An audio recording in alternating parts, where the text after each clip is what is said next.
Today I'm going to perform a poem called Questions because it's open mic today. So,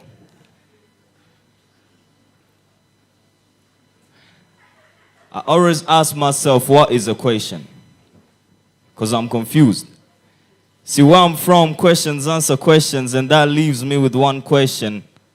Where are the answers? But I'm not interested in the answers, though. Because my dad told me, don't judge them by their answers, son.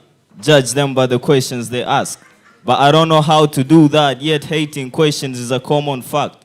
So as I grew up, I developed a habit of not leaving any question unasked, a thing that most people don't like. I got questions. That's what I'm basically based on. But man, them have questions they like and those they don't. So I have them ask the ones they like because I know how to do both. I know how to do it all. But I have questions I don't ask because their answers are obvious. I like the questions whose answers are abstract or bent. Oh, trust me, you did very well. Congratulations, the lie was sent, but these do fail, so I like the questions whose answers are absent. Because I lost my interest in the answers.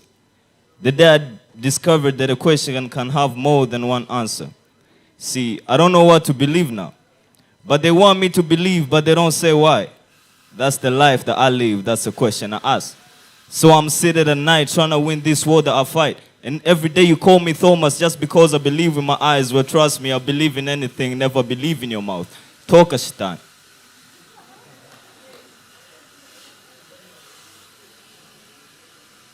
I got questions.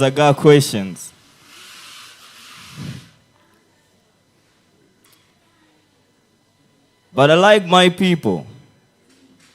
They told me how to ask questions like, hey man, did you see the girl from last night? She was fly, she was down.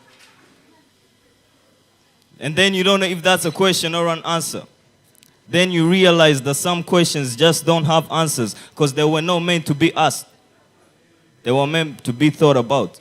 So here are the questions that I really ask. Hey racist, did you choose the skin color you were born with? Because if not, then I think you're foolish. But that's the life that I live. That's a question I ask. Hey, pastor, why do you have leather chairs in the first 2 rows and the rest are plastic? I thought in the house of God we were all equal. Hey, teacher,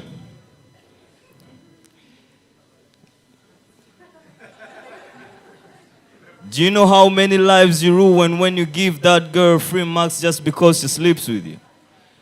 But that's the life that I live. That's a question I ask. Hey, religious leaders, can you teach people to love God and not their religions? Because based on your explanations, we have one God, so why don't you focus on that? But that's the life that I live. That's the question I ask.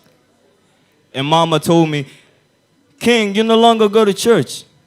I tell her, don't blame me that fast. I'm still trying to understand. Kuko jewe ibyo mbona nibinkora ku mutima wenda nawe uzahinduka umunsi wamenye ko amafaranga senye insengero zinaha.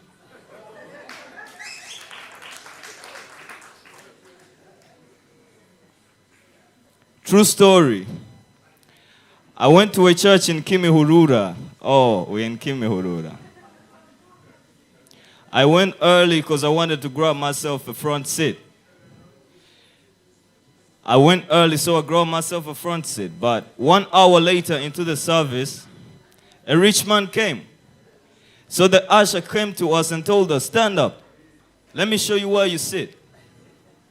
She took us to the back to stand. If you get tired, then you sit down on the tiles. So I ask you, please, Pastor, since when do they reserve seats in church?